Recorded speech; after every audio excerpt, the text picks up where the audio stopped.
now it's my pleasure to invite Ambassador Kazuhiko Nakamura for his speech.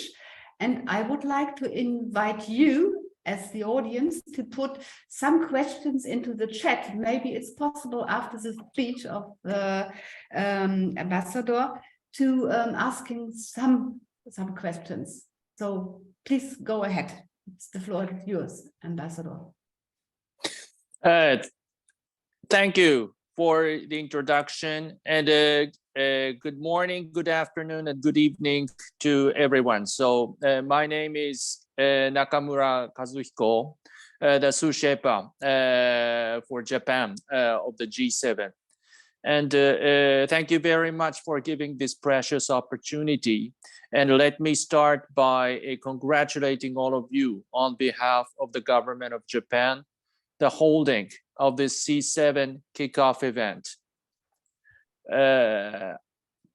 Our discussions, the G7 discussions under the German presidency last year have benefited from the valuable inputs and contribution from the G7 last year. I hope and I actually count on that the C7 will continue to do the same as an engagement group of the G7 this year.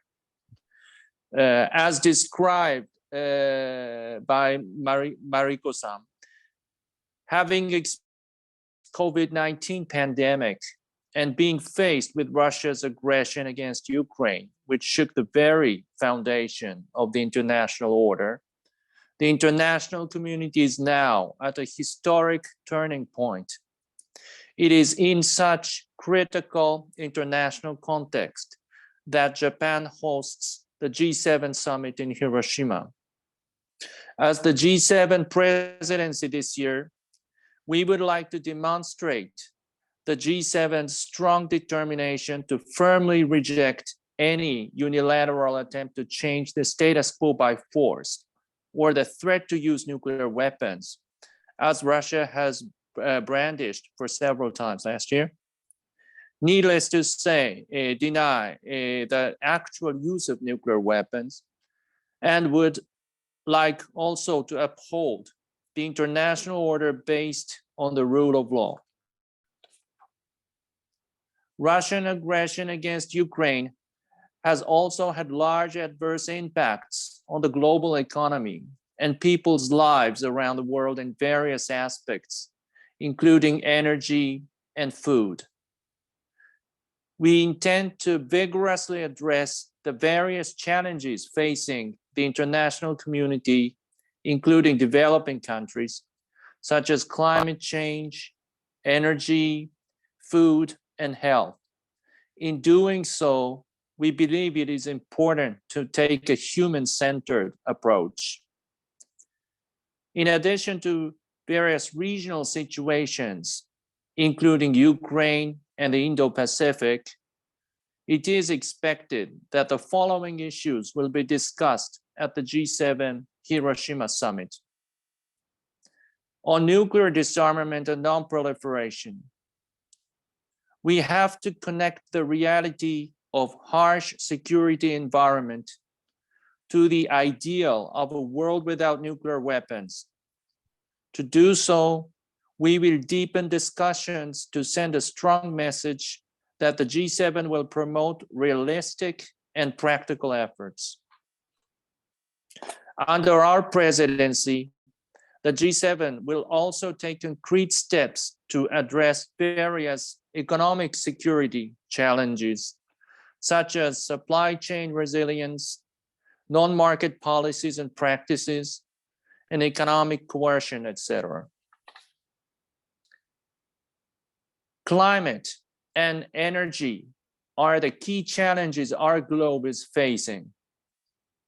While the importance of ensuring energy security is reaffirmed in the face of Russia's aggression against Ukraine, our goal to achieve net zero by 2050 remains unchanged.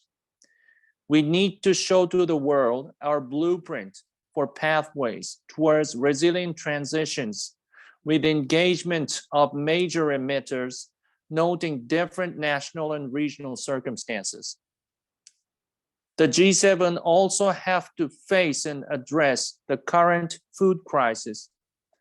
It is urgent to ensure access to affordable, safe, and nutritious food for all, thus to achieve resilient food security.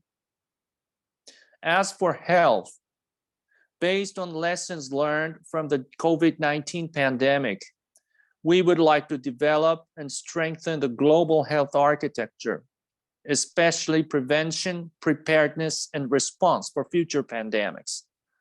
In addition, we aim to contribute to more resilient, fair, and sustainable universal health coverage. Last but not least, the development will also be highlighted. To achieve all the goals of the 2030 Agenda for Sustainable Development and the SDGs, we will discuss support, including humanitarian assistance and education, for the vulnerable people left behind in crisis with a human-centered approach. I understand that today, after my brief introduction, there will be an explanation on the C7 process and working groups, as well as breakout discussions among working groups. The issues to be addressed by each working group are important, and many of them can be effectively addressed by the G7 only when the G7 collaborate closely with civil society organizations.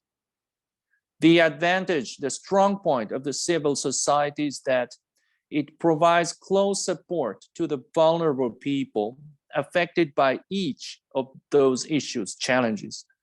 We also would like to address various issues benefiting from precious recommendations by such civil society organizations based on their firsthand experience in the field on the ground, and thus look forward to contributions from the G7. We hope that today's event will launch fruitful discussions towards the C7 summit. Thank you very much. Yes, thank you very much, Ambassador Nakamura. I think there's a question of Patricia Miranda regarding financial architecture. Please go ahead, Patricia, and introduce yourself shortly. Thank you very much, Anke, and thanks, Ambassador. I am Patricia Miranda, a Global Advocacy Director of the Latin American Network for Economic and Social Justice, and I'm also part of the current Civil 7 Steering Committee. And you have mentioned about some issues about economic coercion. I would like to ask you if Japan is foreseeing any changes or transformative changes needed so much now regarding the financial architecture in terms of, and it has been mentioned earlier today, about the debt issue, that the borrowing that countries need to do to reach the climate agenda commitments and to reach the 2030 agenda. So is Japan foreseen to make some changes in the current financial architecture in terms of facilitating access to concessional financing, not only to low-income countries that need it very much, but also to middle-income countries in order to contribute and allow them to reach the Agenda 2030 and also the climate change commitments? Thank you. Would you like to answer directly, Ambassador? Yes, if I may. The answer is yes, but rather in the context of development rather than in economic coercion. So when the economic coercion talk about slightly different thing, but we want to frame and discuss the important issue of the role and the strengthening of the functions of the international financial institutions in the context for the better and stronger development of the whole world. And all of you must be aware that such discussions are already ongoing, not only in the context of the G7, but also in the context of G7, and of course in World Bank, IMF, etc., etc.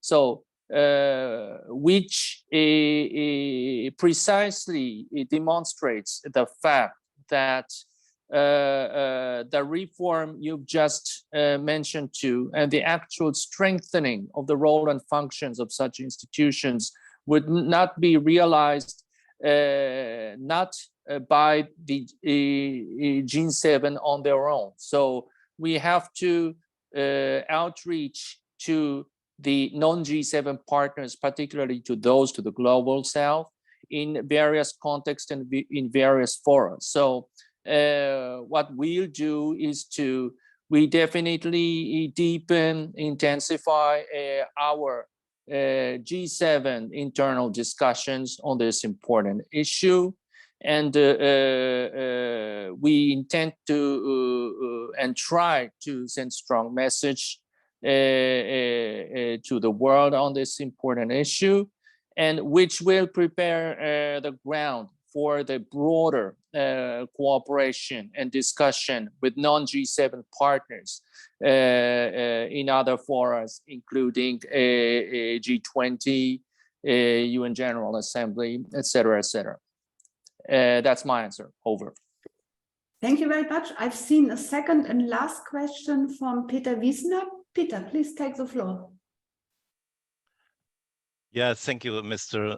Ambassador, for your input. And you said that you referred to the lessons learned from the COVID-19 pandemic. And whenever we address this issue, what are the lessons learned, you do get different answers. So I just ask you, what are, in your opinion, the lessons learned from the pandemic, and in particular, in reference to access to medicines and vaccines? And yes, has the developed world, has the global north done enough? Thank you. Yeah, thank you again for the question.